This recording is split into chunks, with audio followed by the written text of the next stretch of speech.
Baik, Assalamualaikum warahmatullahi wabarakatuh. Selamat datang kembali ya di mata kuliah komputasi evolusioner. Di pertemuan kedua ini kita akan membahas masalah algoritma dari komputasi evolusioner.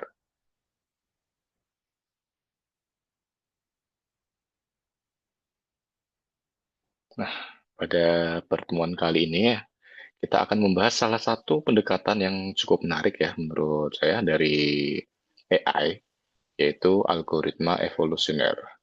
Nah, sebelum kita masuk ke algoritmanya, ya saya ingin Anda membayangkan sesuatu ya. Bagaimana alam ini bisa menghasilkan makhluk hidup yang semakin kuat, semakin adaptif, dan mampu bertahan selama jutaan tahun. Kemudian, mengapa spesies yang lebih lemah ini bisa punah, sementara yang lebih kuat ini tetap bertahan?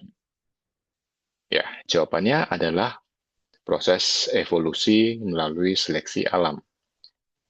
Nah, para ilmuwan komputer ini kemudian bertanya ya, apakah prinsip yang sama ini bisa digunakan untuk menyelesaikan masalah di komputer?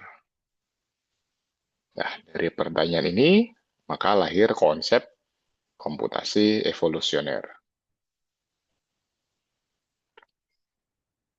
Nah, fokus utama yang ingin dicapai pada bagian ini adalah mahasiswa ini mampu menjelaskan konsep dasar serta karakteristik utama dari komputasi evolusioner.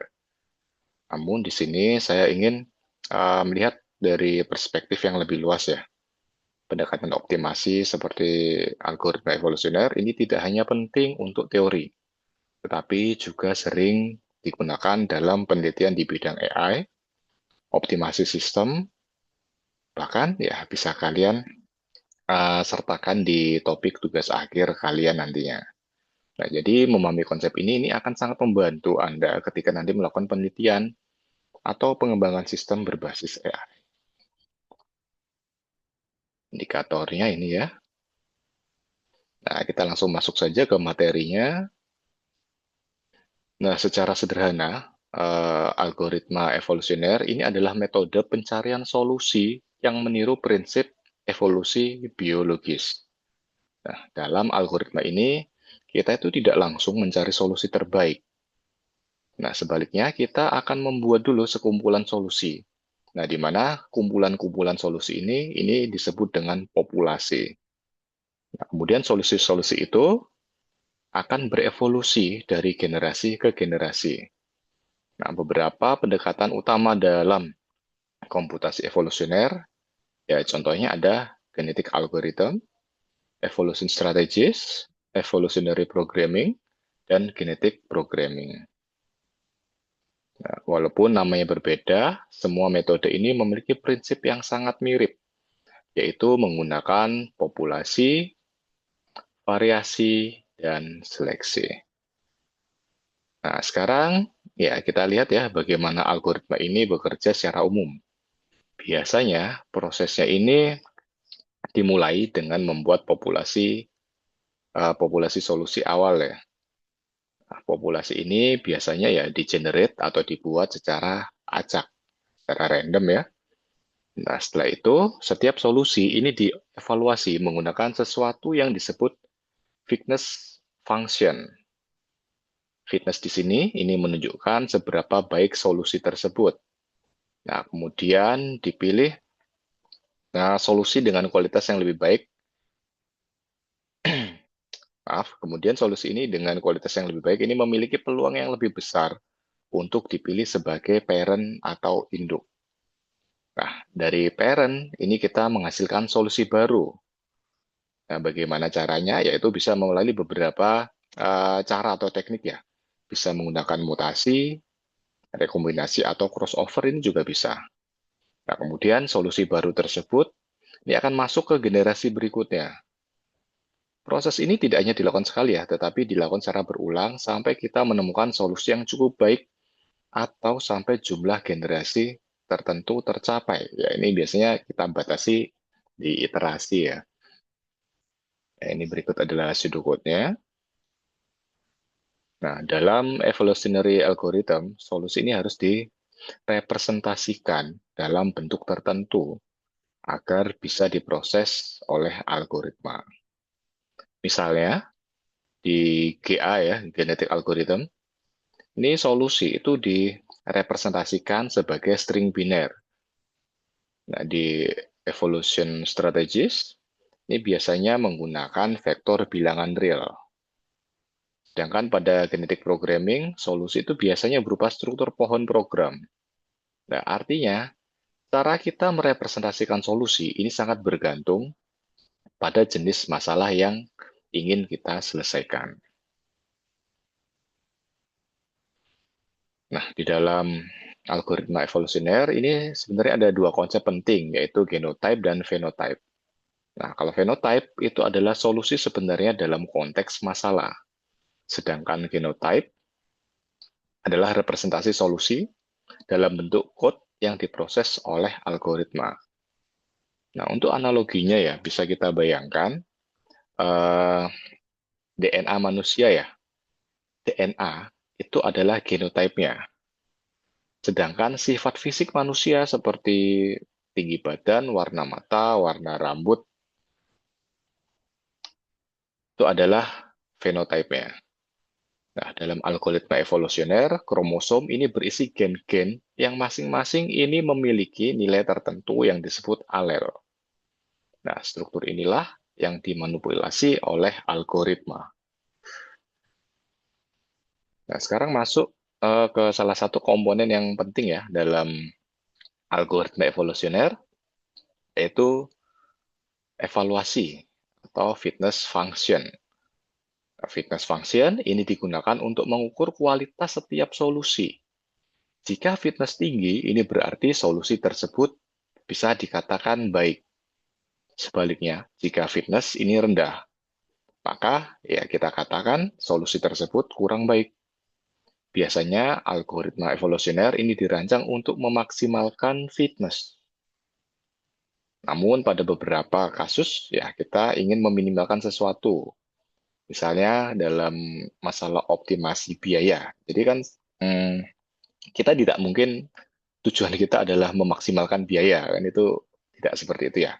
Jadi kalau seperti itu biasanya kita mencari nilai yang paling minimal.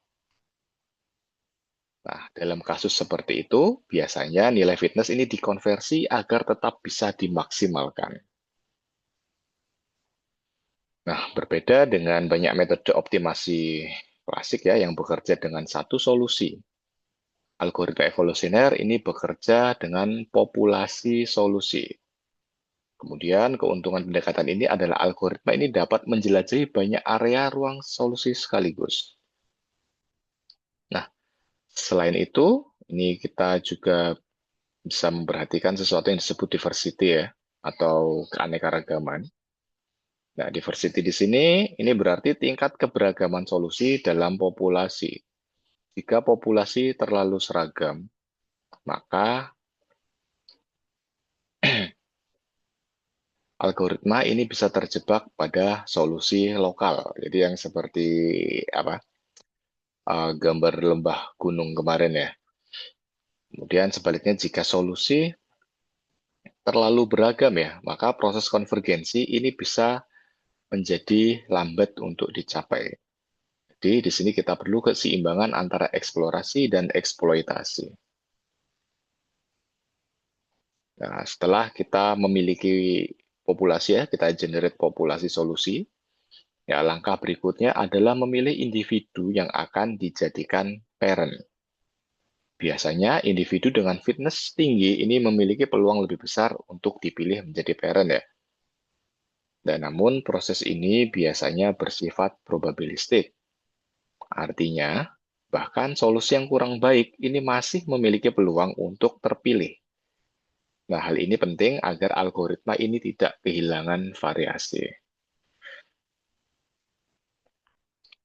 Nah, kemudian setelah parent dipilih, kita akan menghasilkan solusi baru menggunakan operator variasi. Nah, seperti yang kita sebut atau kita singgung sebelumnya ya, operator variasi biasanya bisa menggunakan mutasi dan rekombinasi bila artinya lebih dari satu ya.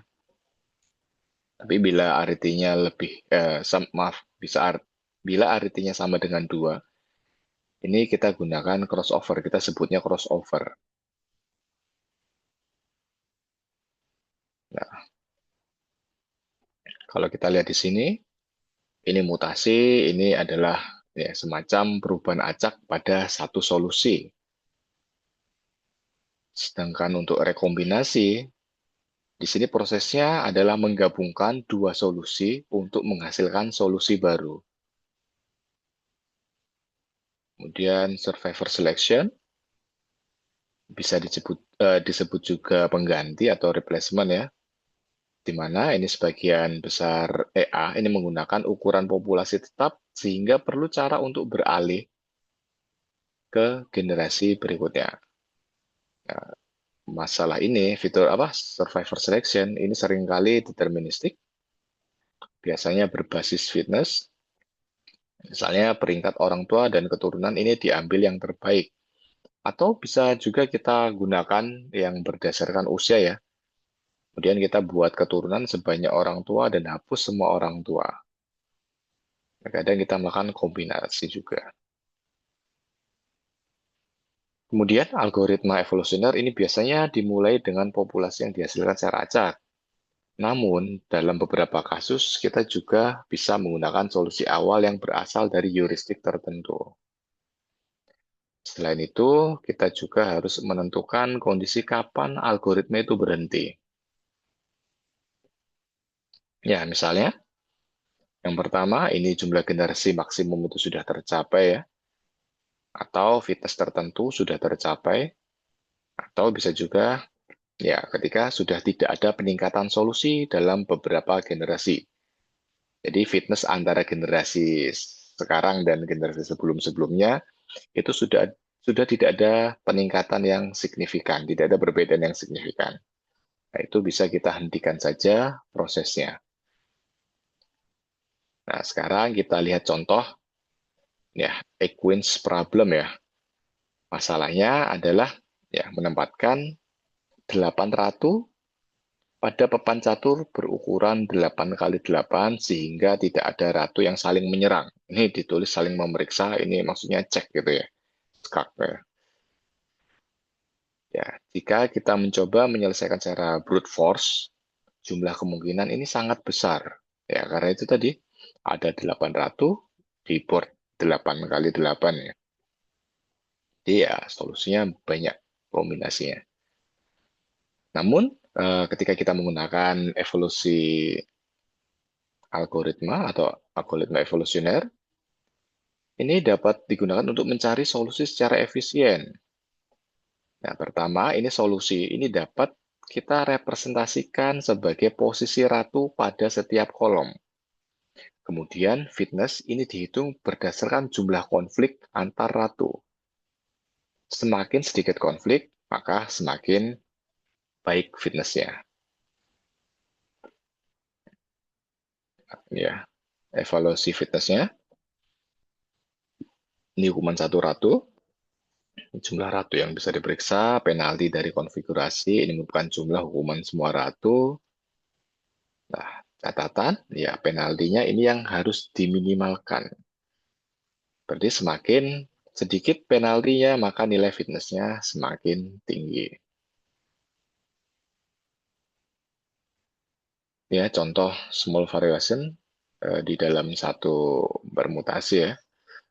Ini caranya mutasi, ini swap ya, antara dua posisi random kita swap. Kalau kita lihat yang sebelah kiri, ini kan ada 1, 3, 5, 2, 6, 4, 7, 8. Ya, kita swap posisi random. Antara 5 dan 7 kita swap. Jadi posisinya akan berubah. Dan jadi 1, 3, 7, 2, 6, 4, 5, 8.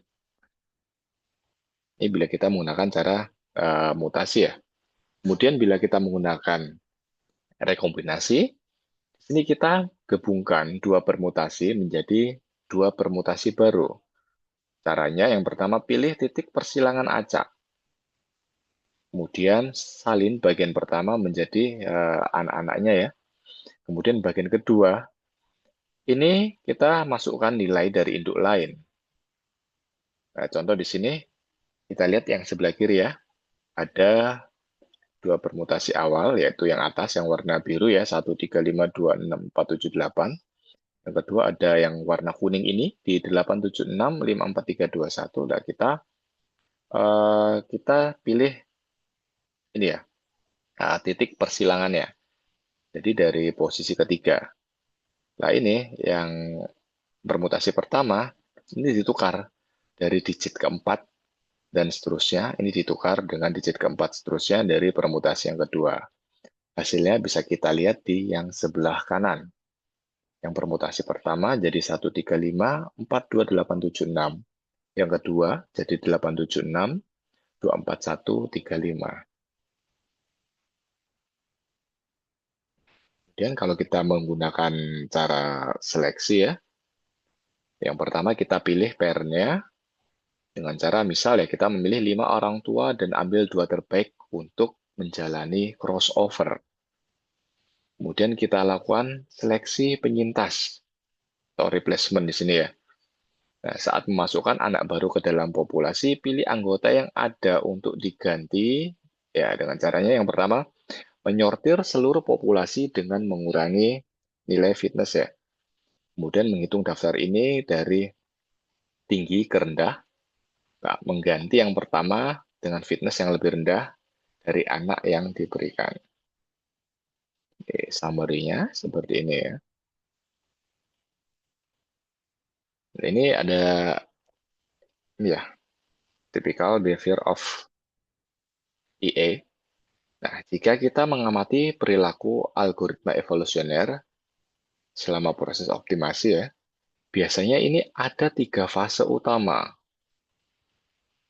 Fase awal, ini populasi ini masih tersebar secara acak ya. Kemudian fase tengah, ini solusi mulai berkumpul di sekitar area yang memiliki fitness yang lebih tinggi. Nah, di fase akhir, populasi ini mulai terkonsentrasi pada solusi terbaik. Ya, kalau kita lihat titik-titiknya ya, ini kan masih tersebar. Kemudian yang mid fase atau yang fase tengah ini kan sudah mulai berkumpul di titik-titik yang tinggi ya. Nah, proses ini menunjukkan bagaimana evolusi secara bertahap memperbaiki kualitas solusi. Nah, kemudian pertanyaan yang sering muncul, ini apakah menjalankan algoritma lebih lama ya selalu menghasilkan solusi yang lebih baik? Ya, jawabannya tidak selalu ya. Ya, kadang menjalankan algoritma beberapa kali dengan waktu lebih pendek ini justru memberikan hasil yang lebih baik. Nah, ini kalau kita lihat ya, ya bisa kita early stopping di sini.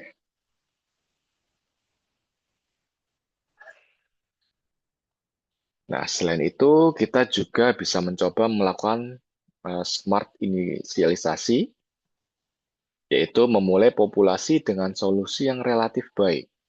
Namun di sini kita perlu hati-hati ya, karena terlalu banyak pengetahuan domain ini dapat membuat algoritma menjadi terlalu spesifik.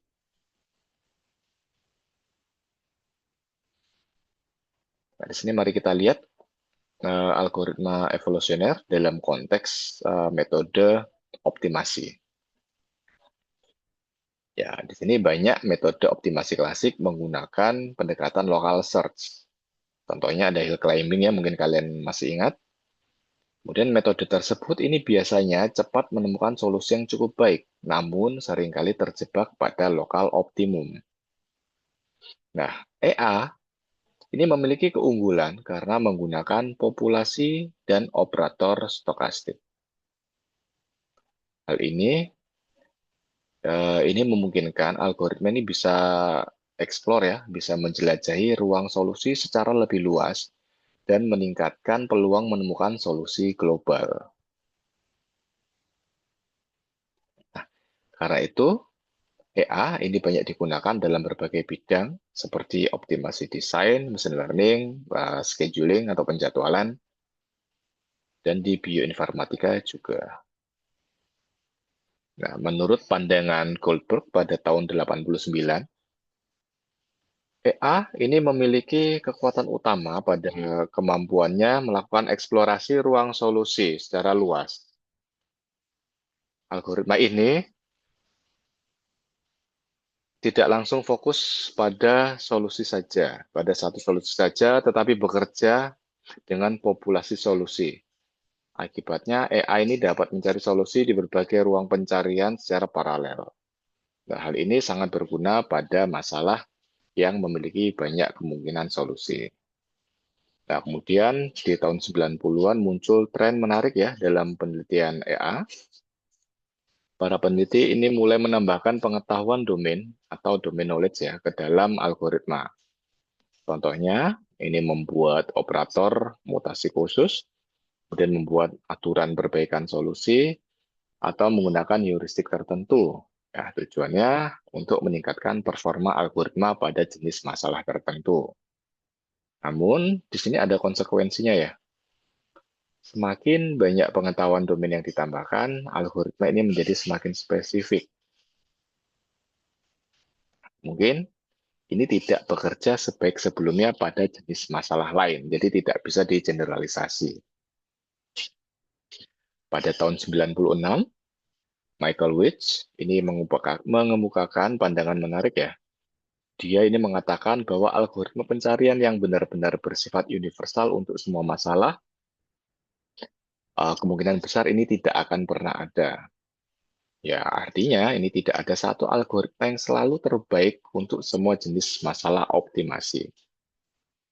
Konsep ini kemudian dikenal juga ya, dalam teori optimasi disebut no freelance theorem kalau tidak salah ya. Nah, jadi dalam praktiknya kita itu sering perlu menyesuaikan algoritma dengan karakteristik masalah yang kita hadapi.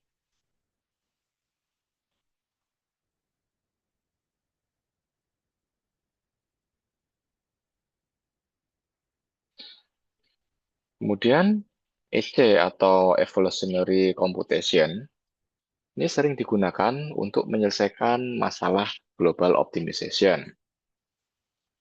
Nah, global optimization ini berarti kita ingin menemukan solusi terbaik secara keseluruhan, bukan hanya solusi terbaik di sekitar titik tertentu.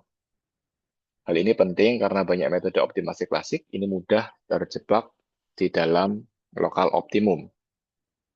Nah, lokal optimum, ya kalau kalian masih ingat ya, ini adalah solusi yang tampak terbaik tapi hanya di wilayah kecil ya. Tetapi sebenarnya dia bukan solusi yang terbaik secara global. Nah, sebagai penutup ya, coba kita bandingkan AI ya, atau EC ini dengan metode pencarian lain seperti hill climbing atau local search. Nah, metode local search ini biasanya ini bekerja dengan cara memperbaiki satu solusi. Satu solusi ini biasanya ya diperbaiki secara bertahap ya, dengan melihat tetangganya. Nah, metode ini sangat cepat ya untuk menemukan solusi yang cukup baik. Namun, seperti yang sering disampaikan, sering disinggung ya pada materi hari ini, ya hal seperti itu biasanya sering terjebak, sering berhenti pada lokal optimum. Nah, berbeda dengan hal tersebut, EA di sini menggunakan populasi solusi, operator variasi stokastik, proses seleksi, ya sehingga pendekatan ini membuat EA ini mengeksplorasi ruang solusi global, ruang solusi ini secara lebih luas dan memiliki peluang lebih besar untuk menemukan solusi global. Oke, materi hari ini mungkin cukup ya. Nah, sebagai rangkuman ya mungkin ya di hari ini, di pertemuan ini, kita telah mempelajari konsep dasar dari EA atau algoritma evolusioner. Nah, kita sudah belajar ya bahwa algoritma ini meniru proses evolusi biologis ya, dengan menggunakan populasi solusi, mekanisme seleksi, serta operator mutasi dan rekombinasi. Nah, pendekatan ini sangat kuat untuk menyelesaikan berbagai masalah optimasi yang kompleks. Baik, sekian untuk materi kali ini. Terima kasih atas perhatiannya. Wassalamualaikum warahmatullahi wabarakatuh.